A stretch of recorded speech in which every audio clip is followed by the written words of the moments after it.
The first step that is always the basis for feedback is the situation. Feedback is always context specific, and very often you hear people say statement and frames and like the ultimate is true. You are always, you are never, which is almost never true. Therefore, we always want to focus and name the person as a reference point and let the person know what is the situation. In business context, what meeting are you talking about?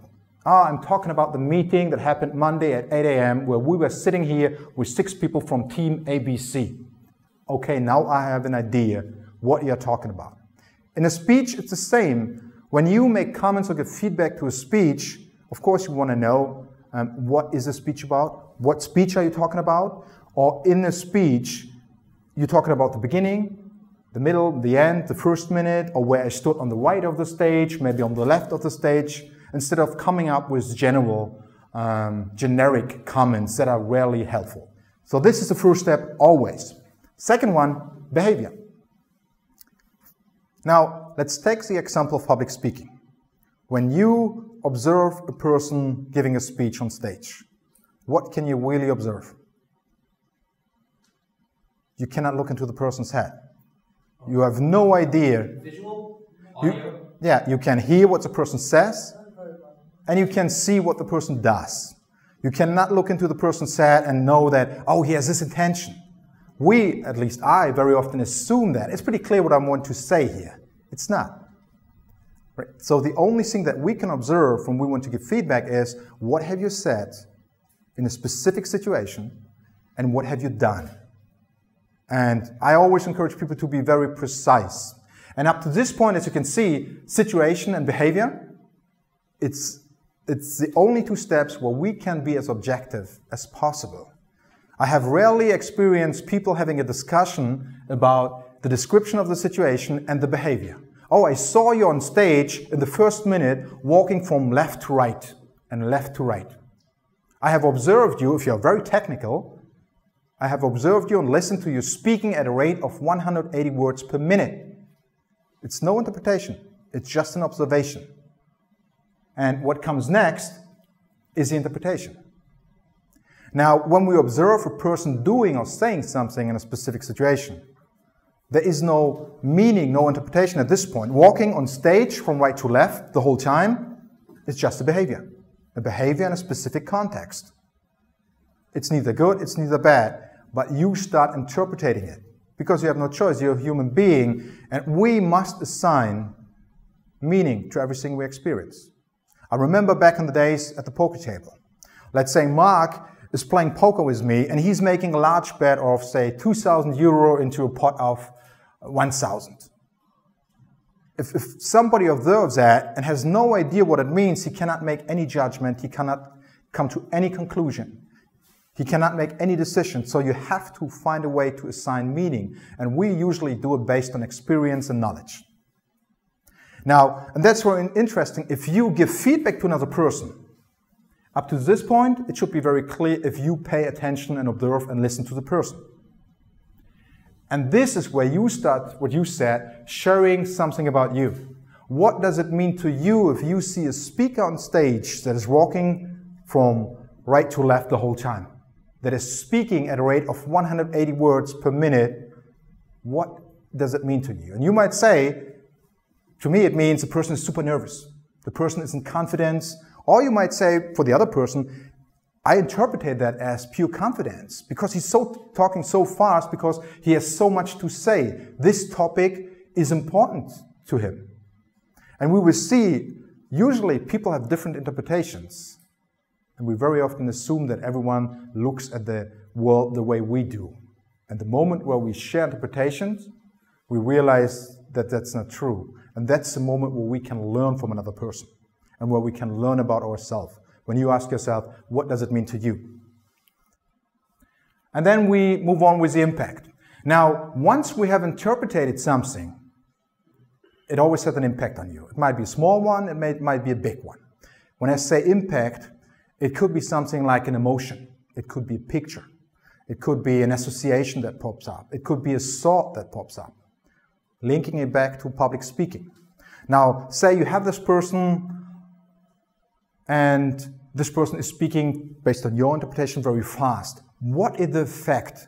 What is the impact of a person that is moving a lot on stage and that is speaking very fast? What is the impact that it has on you? You might say, and that's feedback that I actually received specifically, where people said, I even got angry at a certain point because I was interested in your topic.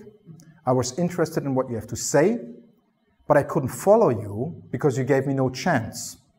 It's a little bit blamish, but the idea was very clear. And the impact on them was very emotional. They got frustrated, they lost interest, and if they could, they would have moved and go away. Right? They didn't because they were polite. But at least I received the feedback afterwards. And this is for me as a speaker or a person in a situation like a business context or private relationship that received that feedback. Now I get an idea what my behavior, based on your interpretation, what the impact on you. Oh, it makes you nervous when I don't give you a chance to breathe. It makes you nervous and maybe even angry.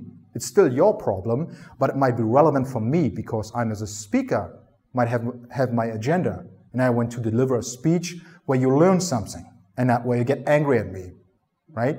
So the impact is very important, and that's again requires a certain level of self-reflection, right? Ask yourself, why do I start getting angry listening to the speech? Or why am I smiling? Why is this such a beautiful speech to me?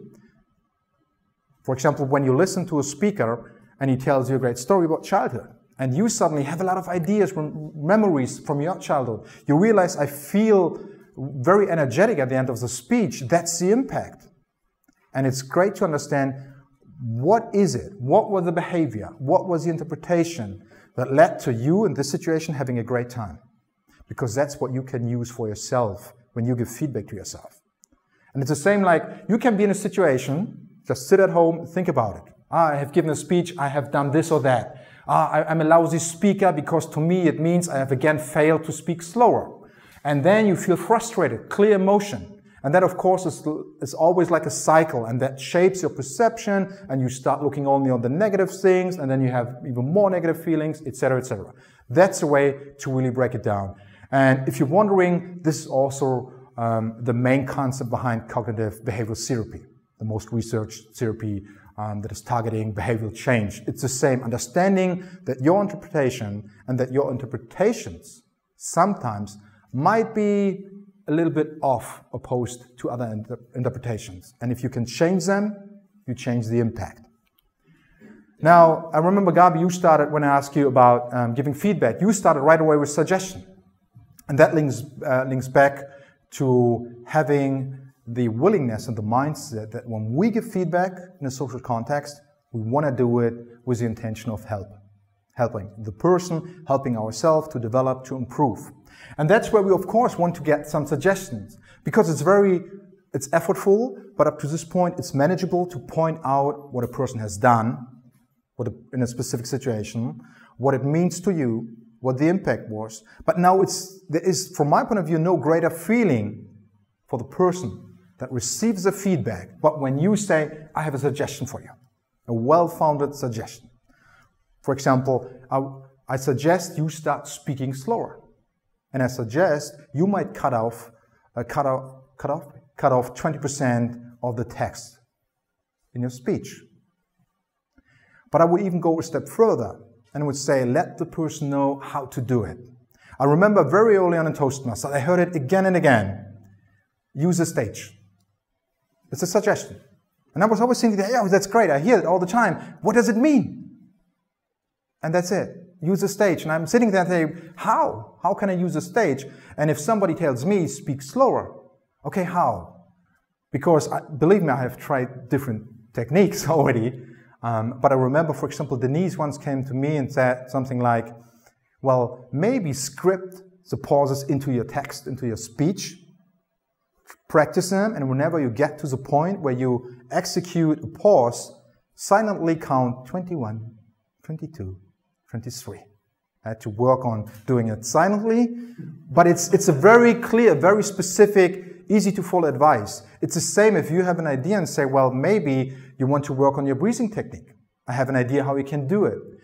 I definitely feel highly appreciated if somebody puts in the energy and the time and the focus to not only tell me what he thinks might be a great suggestion, but also to how can I accomplish it. Because otherwise I go home not knowing that I'm talking too fast from your point of view, I'm moving too much, but I still have no idea how to fix it.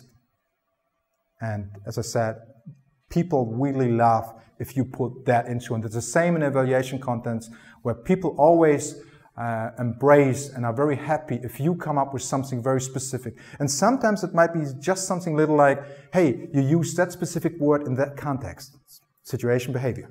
To me, it brought up those ideas. I was thinking suddenly about war, not about childhood. I had all those pictures from war zones in my head. And then I would listen to it and could say, this is not what I want. Maybe I change the vocabulary and use a different word. Very precise and very helpful. And then afterwards, finally, feed forward. Now, behavior change is difficult. I'm not telling you anything new. And therefore, I myself find it very encouraging and motivating if you give the person or yourself a vision of the future. How the future could look like if you follow that suggestion.